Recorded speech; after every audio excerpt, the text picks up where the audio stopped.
Good morning बच्चों, मैं BL Agarwal आज आपको इस लेक्चर में ISC क्लास 12 अकाउंटेंसी एग्ज़ाम में जो ऑब्जेक्टिव क्वेश्चन पूछा जाता है, जो ऑब्जेक्टिव क्वेश्चन किया जाता है, उसका आंसर समझाने का कोशिश करूँगा। उम्मीद करूँगा आप लोग को ज़रूर समझ में आएगा। ठीक है, ये रख दिया आपके सामने ISC अकाउंट्स पेपर 2013 में आया हुआ क्वेश्चन विथ आंसर। पहला क्वेश्चन देखो आप, give two difference between net profit and cash from operation. Net profit और कैश फ्रॉम ऑपरेशन में डिफरेंस बताता है। नेट प्रॉफिट किसी भी ट्रेडिंग बिजनेस में प्रॉफिट एंड लॉस अकाउंट के थ्रू निकालते हैं, और cash from operation cash flow statement का चीज होता है। तो देखिए यहाँ net profit is reflected in profit and loss account. Net profit and loss account में शो होता है, वहीं से कैलकुलेट होता है। Cash from operation is reflected in cash flow statement. Cash flow statement management accounting का पार्ट होता है। Profit and loss account financial accounting का पार्ट होता है। प्रॉफिट एंड लॉस अकाउंट से नेट प्रॉफिट निकालते हैं, और कैश फ्लो स्टेटमेंट से कैश फ्रॉम ऑपरेशन। दूसरा, नेट प्रॉफिट में it does not include change in value of CACL। Current asset और करेंट लायबिलिटी के वैल्यू में अगर चेंज होता है तो उसका नेट प्रॉफिट पे कोई असर नहीं पड़ता है, जबकि it includes changes in value of current asset and current liability. Current assets अगर इंक्रीज करता है तो माइनस करना पड़ता है, डिक्रीज करता है तो प्लस करते हैं। करेंट लायबिलिटी इंक्रीज में प्लस, डिक्रीज में माइनस। तो इसका मतलब हम बोल सकते हैं current asset and current liability का चेंज कैश फ्रॉम ऑपरेशन को इफेक्ट करता है, जबकि नेट प्रॉफिट को इफेक्ट नहीं करता है। तो ये हो गया इनका दो डिफरेंस। ओके, उसके बाद एक क्वेश्चन देखिए, when does loss on issue of debenture arise. जब हम लोग डिवेंचर को इशू करते हैं, इशू एट पार करेंगे तो no loss no gain. Issue at discount करेंगे तो discount on issue of debenture is loss. Issue at premium करेंगे तो सिक्योरिटी प्रीमियम रिजर्व प्रॉफिट हुआ। लेकिन यहाँ क्वेश्चन है loss on issue of debenture. जब डिवेंचर इशू करते हैं तो साथ में एक कंडीशन जोड़ देते हैं, redeemable at premium. Redeemable at premium अगर कंडीशन को ऐड कर दिया जाए तो उसी को loss on issue of debenture बोलते हैं। तो देखिए लिखे हैं, loss on issue of debenture arises when debentures are redeemable at premium. अगर डिवेंचर इशू के समय बता दिया जाए कि ये डिवेंचर रिडीमेबल एट प्रीमियम है, तो जो अकाउंट डेबिट करना पड़ता है उस अकाउंट का नाम होता है loss on issue of debenture. Okay, चलिए next question, give two difference between authorised capital और इशूड कैपिटल।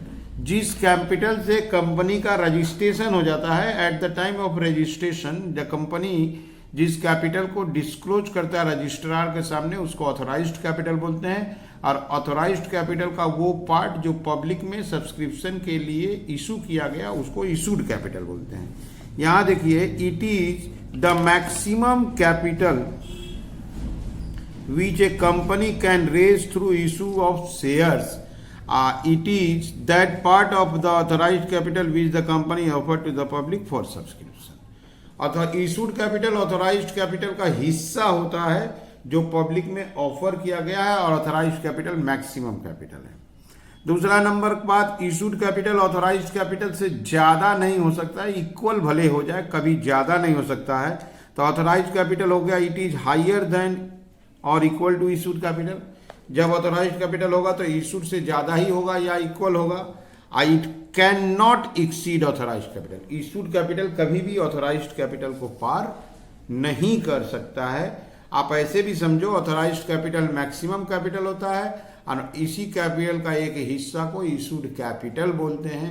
तो ये पार्ट ऑफ ऑथोराइज्ड कैपिटल है, तो कभी भी ऑथोराइज्ड कैपिटल से ज्यादा नहीं होगा। ओके, और एक क्वेश्चन देखो आप, give the formula of computing price earning ratio. Ratio analysis chapter में बहुत सारा रेशियो कैलकुलेट करते हैं, वहीं पर एक रेशियो होता है price earning ratio. Price earning ratio का फॉर्मूला है market value of equity share. Market में जो इक्विटी शेयर का प्राइस है, that is market value of equity share, और divided by earning per share. Market value of equity share को earning per share से divide करेंगे, जो रेशियो आएगा उस रेशियो को प्राइस अर्निंग रेशियो के नाम से जानते हैं। ठीक है, चलिए चलते हैं नेक्स्ट क्वेश्चन की तरफ। ये रख दिए next question, what is the accounting treatment of employee provident fund appearing in the balance sheet of a firm at the time of dissolution. Dissolution के वक्त में लाइबिलिटी साइड में एम्प्लॉय प्रोविडेंट फंड बोल के एक लाइबिलिटी होता है, उसका ट्रीटमेंट पूछा गया है। तो ये एक लाइबिलिटी है, लाइबिलिटी का ट्रीटमेंट होता है, पहले लाइबिलिटी को रियलाइजेशन में ट्रांसफर करते हैं। तो employee provident fund account debit to realisation account. सबसे पहले इसको ट्रांसफर करेंगे, being employee provident fund transferred. तो ये एक लाइबिलिटी है, रियलाइजेशन का बाई में ट्रांसफर हो जाता है, तो liability account debit to realisation.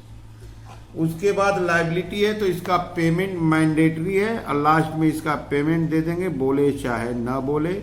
Realisation account debit to bank या cash account, being amount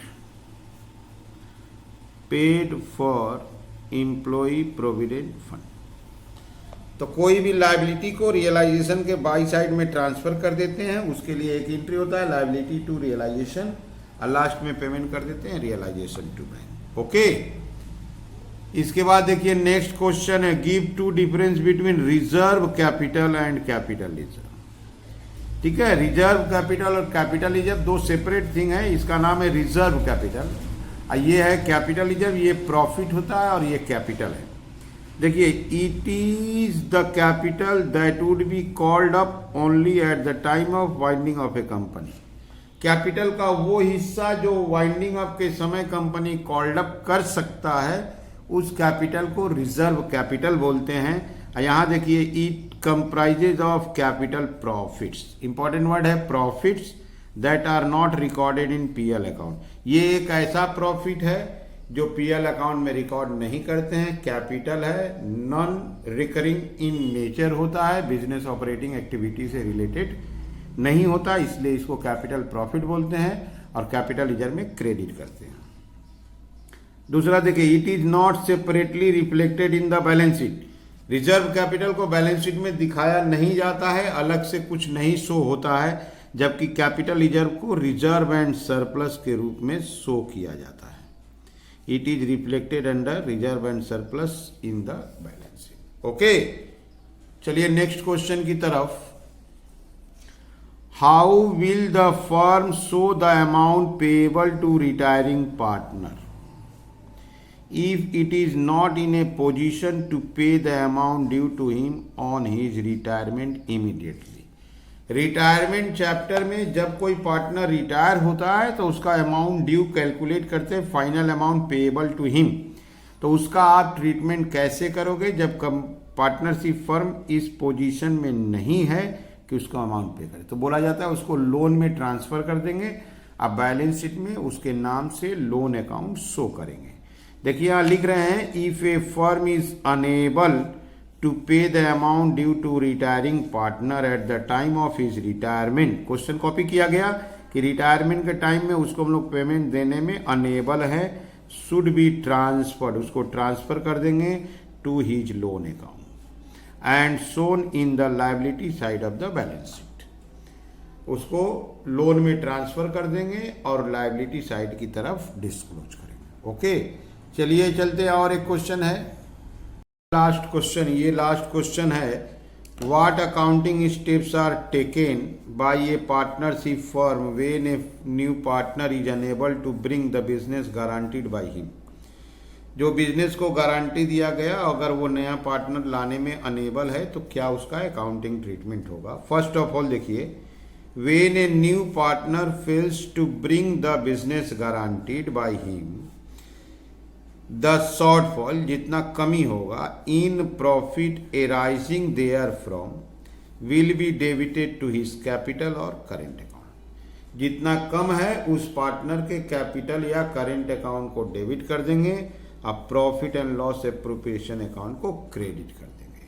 the guarantee given by the new partner to the firm, उसमें जो शॉर्टफॉल आएगा न्यू पार्टनर से ही लिया जाएगा। तो न्यू पार्टनर का कैपिटल या current account debit to profit and loss appropriation account. ठीक है, तो ऐसे हो गया ये ईयर 2013 में आईएससी में ऑब्जेक्टिव आया हुआ क्वेश्चन विथ आंसर। उम्मीद करते आप लोग को समझ में आया होगा।